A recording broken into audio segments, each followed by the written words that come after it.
easier.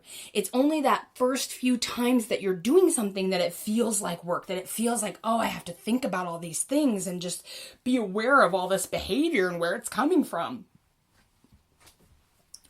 Yes, it turns out if you want to feel like you're in charge of your time, if you want to change the mentality from helping everyone else first to doing what's best for you, you're gonna have to put a little effort into it. You're gonna have to put some thought.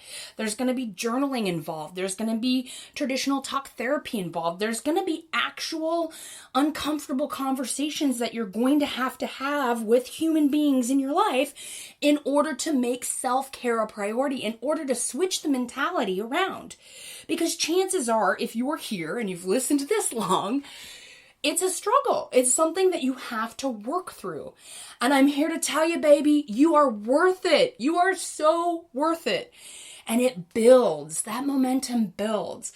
So, hey, kiddo, just power through this part, okay? Power through the uncomfortability and power through, like, the thinking through these things and these concepts and digesting all this information. Because on the flip side of it is this nice, relaxing automation that happens. It's this centering of the self. It's this caring for yourself, the self-compassion that makes self-care easier and easier and easier. And you get creative and you start to see, your brain starts to look around and self-care ideas just jump out at you, you know? And that's the most important aspect to thinking about, where are my excuses coming from? What are the benefits of these excuses? Are my excuses me giving away my power or giving up my choice? Is that what I'm doing? Like, taking the time to digest that and figure that out? Oh, Queen, you are worth it. You are so worth that time. Another aspect of what excuses do to us and how they are a barrier to our self-care is the procrastination piece. Now, I would like to really kind of talk about this right now. I know that a lot of my listeners deal with this. I talk about procrastination all the time when it comes to self-care and what are the barriers to self-care. If you struggle with procrastination, if you have a laundry list of things you'd like to accomplish, but you just can't seem to get started, I'll tell you my favorite trick. And this comes from Tony Robbins. Love him. He has a book called Awaken the Giant Within. You know, you can find him on Instagram. If you're any kind of into the self-help world, you already know who he is. He's got a Netflix special called I'm Not Your Guru, which is an incredible insight to what he does. But he's got this really great philosophy that you do not leave the site of goal setting until you've done some action toward its accomplishment.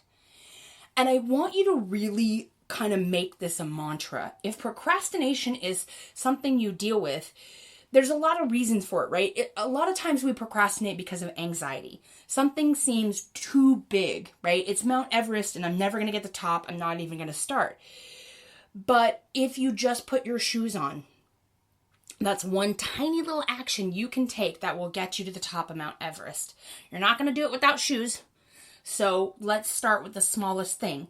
And that takes me to my next point, which is, if self-care is a struggle for you, if you find yourself constantly making excuses as to why you can't get to the gym, why you can't take care of yourself, why you can't get the sleep you need, why it is you have no time for the book you want to write or the marathon you want to train for, I want you to start thinking about what is the next best choice you can make for you.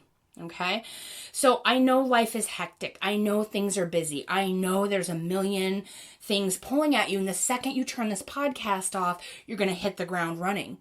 And all I'm asking you to do, I'm not asking you to think about 10 years from now and where you're going to be and how successful and how many things you're going to accomplish that are for you. I'm asking you to think about the next best thing you can do. Are you thirsty? Do you need water? Do you need to go to bed at 8 o'clock tonight because you need to catch up on sleep? Do you need to turn the TV off so that you can focus on getting that book written? Do you need to go bowling with the guys because you have to work on that average? It's important to you. Start looking for the next way you can say no and choose the best thing for you instead. That's how you're going to kill procrastination. That's how you're going to get over the immediate excuse factory. Because, and here's the point of today's show, I'm going to wrap it up with this. There is absolutely no excuse for not getting self-care.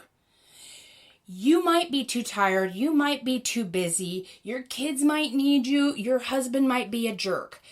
But there is absolutely no excuse for you not making you the priority. And that's my challenge to you today. No matter what's going on, no matter what time you're listening to this show, no matter what your universe has produced for you today, I want you to think about what's the next best thing you can do for you. Because chances are it's so very rare that you do that. Even if you do it right now, today, you're still running a deficit from all the times in your life you've put other people first. And that, my friends, is the most important thing I can say to you today. That's what I hope you walk away from this show with today, is that you don't have to think about how to make these giant changes. Just think about right now, today. What can you do right now for yourself? And then tell me all about it, because I want to know what you're doing for self-care, all right? Awesome. That is it for this week, friends. Thank you for joining me. If you have a story you'd like to share and you want to be on the show, please email me. It's Chris, Kris, at selfcareissexy.com. All right, we got some great content coming your way, so stay tuned. And remember that self-care is sexy. We're giving you permission to put yourself first.